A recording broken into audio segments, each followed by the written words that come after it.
Hello everyone, welcome back to Tech Tricks Tutorials.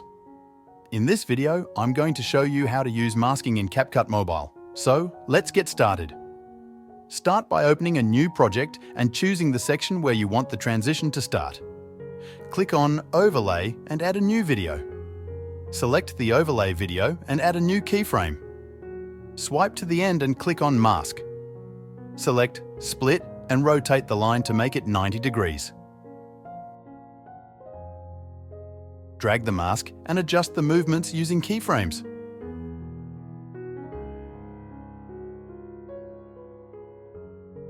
Each time you adjust the mask line, bring the video forward so both videos align.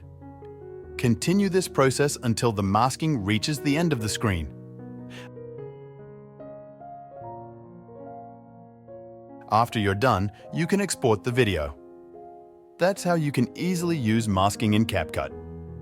Thank you for watching, and make sure to like and subscribe, and I will see you in the next video soon.